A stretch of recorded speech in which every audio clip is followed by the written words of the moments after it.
It's a well-known fact that touring cars produce the best racing on the planet. Not only is the competition fast and fierce, but the cars themselves look just like those that you and I can buy at our local dealership. Thing is, as civilian cars go into the age of the EV, what does that mean for their touring car equivalents? Do they simply cease to exist, or do you get something like this? An FIA eTCR car, otherwise known as an electric touring car. And this isn't just any eTCR car. Instead, it's the championship-winning Cupra Leon entry driven to glory by Adrian Tombe and Matthias Ekstrom.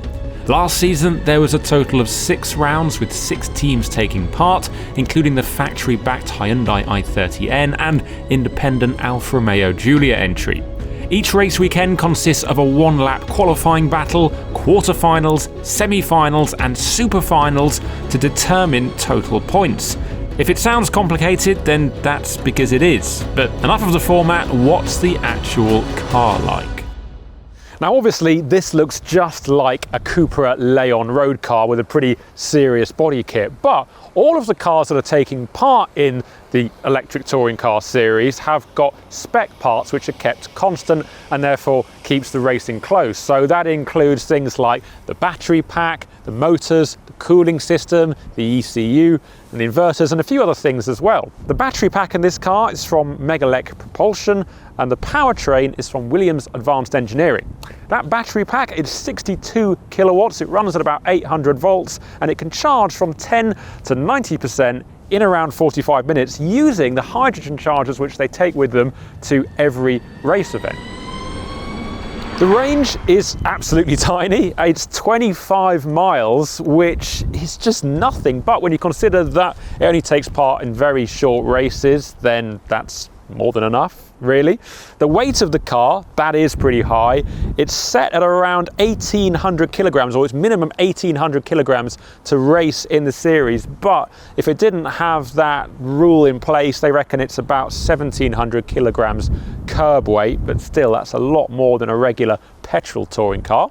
The suspension, it is McPherson strut at the front and it's double wishbone at the back. And the tyres, they're Goodyear tyres. They are treaded tyres, but they're based on a slick compound. And they use these tyres, whether it's rain or shine or whatever, because they're trying to reduce the amount of waste from tyres that they don't use. So it's a single spec tyre all the way through the championship. Like most electric cars, it's single speed. The power is sent to the rear wheels, unlike a regular road Cupra Leon where it's all-wheel drive or front-wheel drive. And there's 4 electric motors on the rear axle. The amount of power you get is 400 horsepower in regular modes, but if you press the push to pass button, it increases to 670 horsepower, and that's around 708 pounds-foot of torque as well. So you get 0 to 62 miles an hour in 3.2 seconds, which is quicker than a regular touring car, and also a top speed of 166 miles an hour, which does away with the theory that electric cars don't have a high top speed. You've also got torque vectoring on the rear axle, so it can push the power to whichever wheel needs it, and that helps the car slide through corners, because apparently with this, that's the way to be quick in it. You need to get a little bit of movement at the rear to really start being at the front, so that's what they've got for that. And also the setup. It is a spec series, but there's a lot of things that they can change. They can change all the regular things that you can on a petrol touring car, so the tow, the camber, the dampers, the aero, and the aero actually is something that Cupra has designed themselves within the parameters of the series. It's all very cool, and I think you'll probably agree that this thing looks absolutely awesome. But as always, the proof is in the pudding, so I'm just going to go and get ready, and then I'm going to take it for a quick drive. So come and join me for that. Now, my time in the car really was very limited, and the sound quality isn't brilliant, so apologies for that. But hopefully you can still get a taste of what it's like to drive an electric touring car.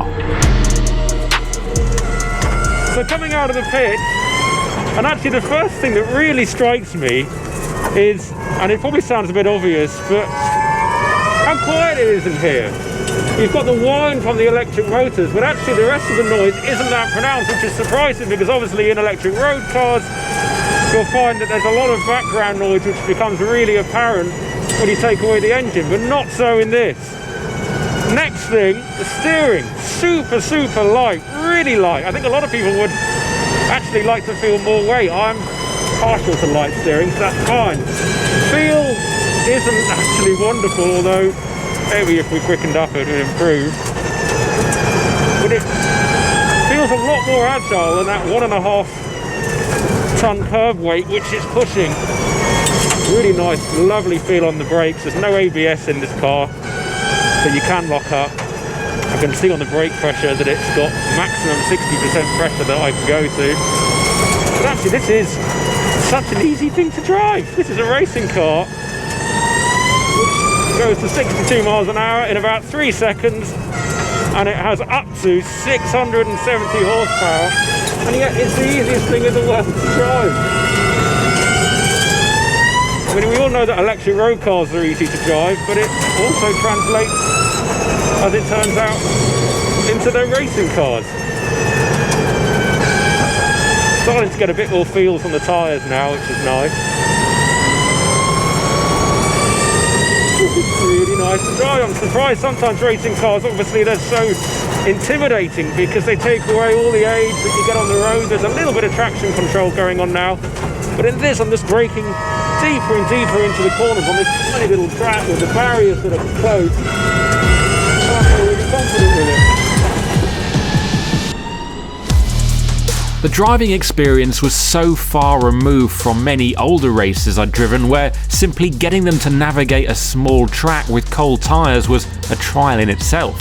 That Cupra had let us drive its championship-winning car was an indication of just how benign it felt. After the camera was switched off, however, I did push a little harder and detected a proper rear bias where that instant torque was more than happy to push the back of the car around on demand. I can see why the potential for good, close racing is there, although I reckon that everyone would agree we need to see more than a handful of cars on track competing at any one time.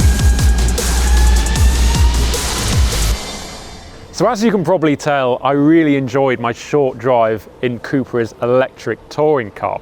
As racing cars go, it's actually very friendly, and it really encourages you to push on and push yourself further and further. I reckon that most people could get 90–95% out of this car, but it's the pros and the champions, as they are, that can get the final 5%, and that's what makes them win races.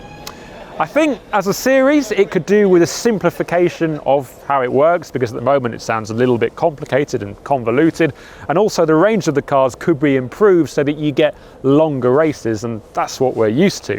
But as a racing series, I think there's a lot of mileage in it, because as the drivers say, it doesn't matter whether you're driving a petrol or an electric car or whatever. As long as you're driving a racing car and you're in a race and the racing is good, then that's the important bit. So for those that are worried about the future of racing now that petrol and diesel and all combustion fuels are under threat, then what I say is give this a chance, because first impressions, it's pretty promising.